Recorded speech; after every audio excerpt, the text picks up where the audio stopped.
Hello and welcome to our channel, Universal Heritage Television Niger. My name is Afam H, your host. It is yet another interesting package of our breakfast show, Daybreak Niger. And in today's edition, we are going to look at President Tinubu's 1 year in office and other related issues. To do justice to that topic is Professor Tony Oha. Oha is a professor of onomastic science and a commentator on national issues. Prof, you are welcome to our program. Thank you very much, Aham. Thank you, viewers. Yeah. Please, if you are joining us for the first time, try and like our Facebook page and do subscribe to our YouTube platform. My name again is Afam H. Prof, let me ask you, 29th May was just 1 year in office of President Tinubu. And many Nigerians have looked up to so many things. I don't know your expectations. Are you disappointed? Are you impressed? Can you take a look briefly, a holistic assessment of his 1 year performance, and probably score him on a scale of 10? There was no performance. There was what I could describe as total docility. He was docile. Nothing was working. For 1 year, Nigerians saw themselves nosediving under harsh economic meltdown. Nothing seemed to be working. Everything has become scattered. Yet he had a voice to come and celebrate 1 year. He has the attitude. He has the interest. He has the audacity to come and say he wants to celebrate 1 year in office. What's he celebrating? Number one, economically things went bad. Dollar rose from 450 just a year ago to 1,600 naira. A bottle of Coke during Buhari was 100 naira. The thing rose to 400 naira presently. Even gare, which is the common mass food, rose from 400 naira a pint to 3,800 naira presently. What are we celebrating? Are we talking about bread? 600 naira for the biggest loaf? That is heading 2,000, 2,400 for a loaf. What are we celebrating? What are we celebrating? Talking about transportation, talking about fuel, talking about educational system. Everything is almost dead. So there's no celebration. It was a complete 1 year of docility. It was just there. And things kept going wrong. And he has no solution to them because he caused it from the first day.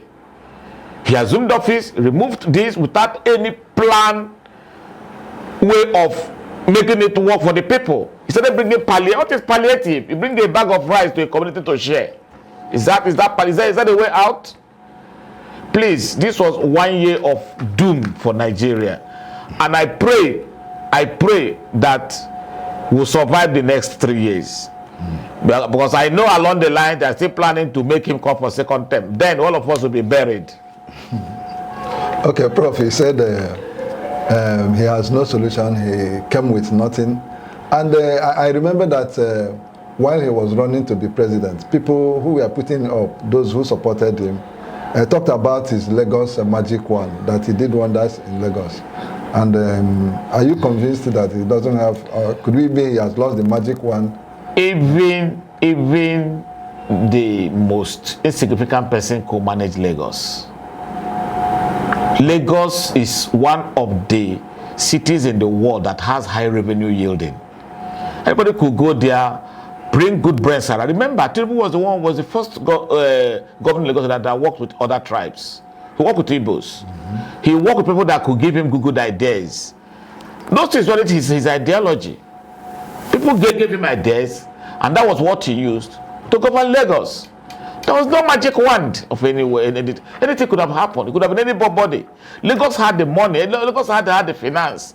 All the companies. Lagos is a concentration of all the industries, all the firms, all the parastatals in Nigeria. Headquartered there. Abuja is just a small screen. I must tell you that what comes into Lagos, Abuja cannot even have 1/33 of it in a month. Even with all that have been set up there. So Anybody could have done. So there was no more magic one. He just came in there, made use of what was available, used some breasts around him, achieved what he wanted to achieve, and that was it. Today, it doesn't have that kind of, liaison with such people again to be able to work that. Because now, he's bringing out his real person in terms of tribalism, in terms of politics, in terms of sectionalism, in terms of religion. This is come to play. And they are affecting his thinking. They are affecting his perception. Okay. You said it is 1 year of doom. Can it really be truly 1 year of doom? What do you credit to him? Or is there any area you have identified that he's recording some performances, some good performances? Well, I don't think there's any area where, listen, I always said it, I'm a member of the APC, and that president is an APC product. And I want to tell you that almost APC members are not happy what is going on. Who will be happy that his children is not feeding well? Who will be happy that school fees have increased? How can a poor widow whose child goes to school from Oji to Wedra be spending 600 naira per day against 200 naira before? How would the money come? The wages are not even increased. Today there is strike. Why? Because they're not even ready to pay what is commensurate with the suffering of the people. So which area are we going to? Okay, fine. There was this news that I've been able to get a large Nigerian coast map. He was able to recover something along that line. Oh, for his personal aggrandizement. What would you need that for? Is that a problem? Look at the dollar. He did some little magic. Clamp down on crypto. The thing came down to about 1,800. He has nothing to do again. And I want to tell you that this is going to 2,000, 2,500, 3,000. We'll just watch helplessly. Because the person there doesn't even know the economic laws that should make that thing to work well. Recently, there is even a news of ethnic cleansing in CBN, where all the Igbo data have been removed. Whether it is true or not true, but the truth of the matter is that CBN is nosediving into nothingness, because most of the people they've removed are those that have the key strategies to make that place to run. Wow. You don't need to talk about cleanse ethnically because you want to make a statement. No, put the right people there and let it work. Okay, again, Prof, you see, some people hold the view that the opposition is completely routed, especially the opposition parties, and that is why the government is the government in power is running roughshod over the citizens, and many people, specifically, condemn the role, the attitude of the Labour Party members of Parliament and that of the PDP. Some believe that there is no opposition and nothing. That is why no group could check the government. And do you actually agree that there is no opposition? PDP is supposed to be opposition. Am I right? Yes. But majority of the PDP members were once in APC and they left and went back to PDP. Okay. Some left PDP and went to APC. So they are one and the same person. What are they opposing? Let me tell you something. Until the right person comes in, political parties are part. This country will work. If the right person did not come, if the person still coming from party where they decide say this person must go, undermine whether he has something to offer. We keep nosediving. Now, what do you mean actually? Is until the right person comes? Yes. Are you saying the person is going to come outside the party structure?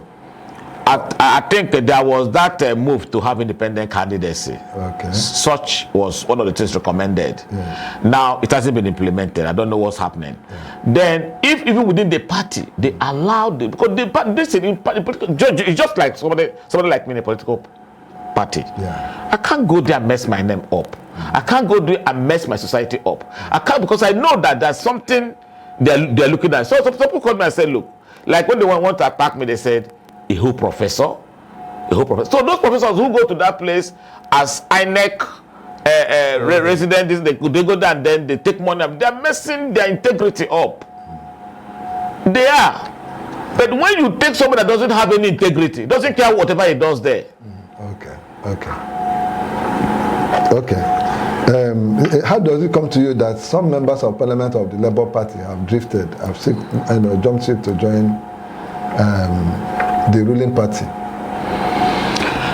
I have said it before, and I'll still say it now. Labour Party is a higgledy-piggledy party. That's a big one. Can you break it down, sir? That is something that goes, they're neither here nor there. They're just higgledy-piggledy. That's how they are. And most of the people you see in the Labour Party, they are offshoots of PDP. They are offshoots of APC. That's why they are there. And some of them will get offended in APC. They will move over to, just like our current senator in Owerri Zone. Is he not a PDP man? Along the line, something happened. He pushed and went to Labour Party and got his ticket. So the Labour Party is a hybrid. You can't say that these are the real Labour Party. I've not known anybody who's been in the Labour Party for years, except 1 or 2, 3% I could say. And I've been in the Labour Party for some years. Labour Party has been a party that people will come in, they use it as a shield. Yeah. They use it as a point for the electioneering campaign. And watch, most of them that are even in the Labour Party that have been elected, some of them want to move out of the Labour Party. Yeah. They want to be recognized in the mainstream national politics by joining APC. I think that's what is happening. And some of them are already doing it. So many of them are. So Labour Party joining PDP is no news. It's no news. Or joining APC is no news, because they are higgledy-piggledy party. Okay. So, Prof, do you locate any relationship between government performance and the quality of our democracy? Is there which drives the other? I am one of those advocates of domestication of democracy. Domestication? Yeah, domestication of democracy. Explain what you mean by that. Democracy, as we say, we commonly define as government of the people, for the people, by the people. Are you with me? Yes. So it's a government that comes up with the power of the people. Is it not? Yes. Fine. But in a complex society, the people also are complex. In a multi-tribal nation, the people are also multi-tribal in their thinking. Everybody wants to have his fair share of the national cake. Everybody wants to participate in politics. Now, somebody was saying, why do you always say we have Igbo outside Yoruba? What about the others? Ijos are the fourth largest. Ijos are there. What about the Kanuris? Are they Hausa?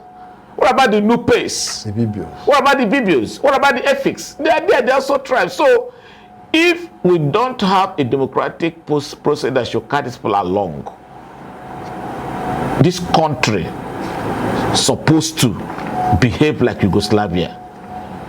Okay. Split into, and those countries are doing very, very well. Yugoslavia, Czechoslovakia, all of them, they're doing very well now. Even when they had split, even Macedonia, they're doing very well.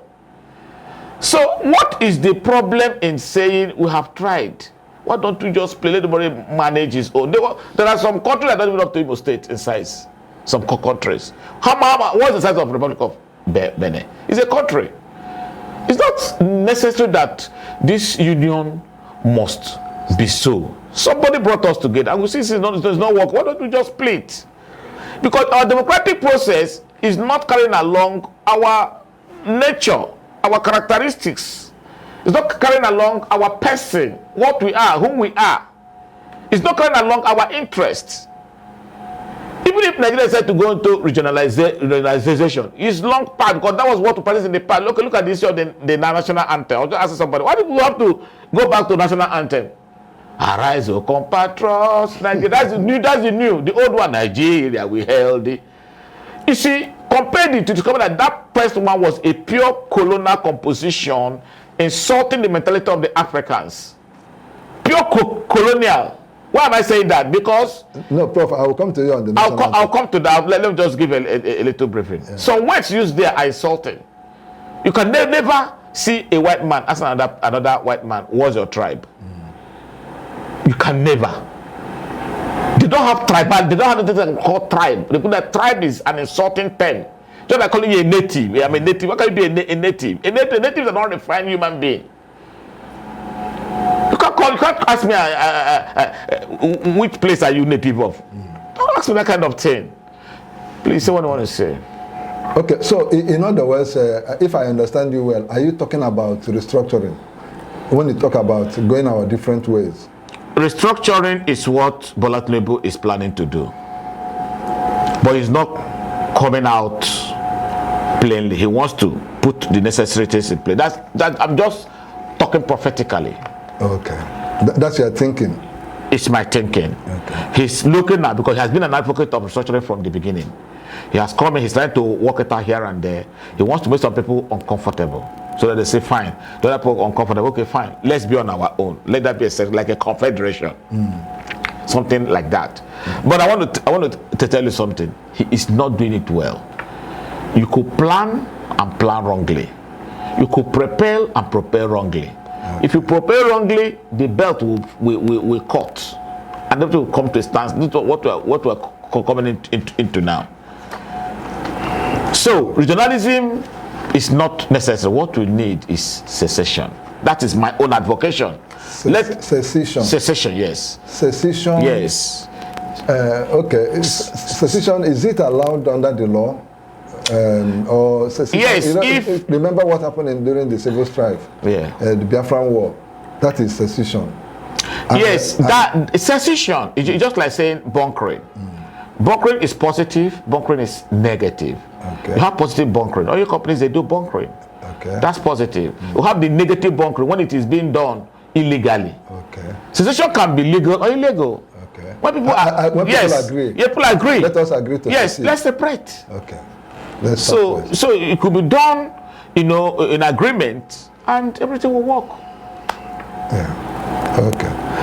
Prof, you see, I used to remember that back in the days, there used to be this period when we had firebrand critics who keep giving government the feedback and keeping them on their toes. Giving them the heat. Yes, giving them the heat. Yes. The era we had Ganifa Wemi, Tai Solare, Bola Ige, the Obanis and the rest of. Yes. These days Nigeria appears to be very, very docile, and just a handful. Maybe we hear somebody like Fada Kuka and maybe Showore, and even some people don't take him serious, and all of that. So why is it so? Is it to say that every person is now overwhelmed by the ruling class?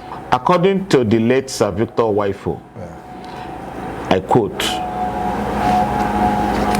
he said, a genius has no successor. A genius has no successor. You could become something wonderful, but nobody could tear your part because they felt that they don't want to go through what they have gone through. Those people you mentioned, some of them were imprisoned, some of them were tortured, some of them went through a lot of, maltreatment because they were vocal. Yeah. Many people today, if you give them money, they will go out of their way to do that which is wrong. Some people, okay. Look at the issue of Wole Soyinka. Yeah. People are insulting him now.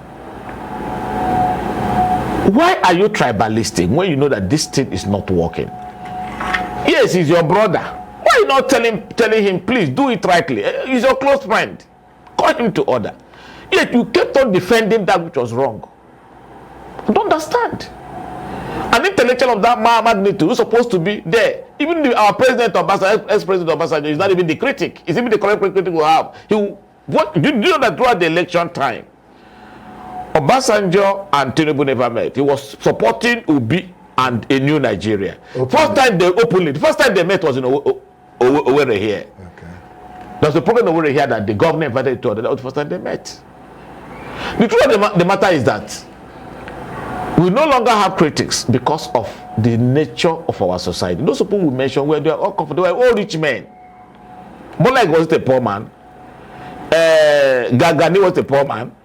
Most of them were very comfortable, so they could fight it out themselves. Who could do that? When you're under the apron string of the government, that the ones paying you, that the ones feeding you, how can you stand up to attack them? Somebody called me the other and said, "Probably I've been watching most of the things. Remember, you're an APCO. Why don't you defend? I can't defend that which is wrong. I cannot. I can't defend that which is wrong. For what will I defend that which is wrong? Tomorrow, my son will ask me, say, Daddy, when this is what happened, what did you do? I'll tell him, look, I spoke out. I cannot do it because I'm in a party and I'm able to defend that which is wrong. Look at my road, Nekede Road. Yeah. we had a zoo, landmark place. Globally, if you search zoo, they will see naked the zoo. Yeah. Somebody woke up one day and said that the animals are no longer feeling comfortable, that the zoo is now in the urban area. Let's move the zoo from that particular place and convert it to residential. Surprisingly, we just saw them bulldozing the place, took the animals to where we don't know. Some said it was taken to Jos, some said it was taken to... So many people were telling us stories. But I thought they claimed they relocated the zoo to somewhere in Imo. There is no zoo. That's the unfortunate situation. There's no zoo. In Imo State right now? No, the animals were taken to Jos and some other places from the information, the right information I got. You know, now, they sold forms for people to come and buy and develop houses there.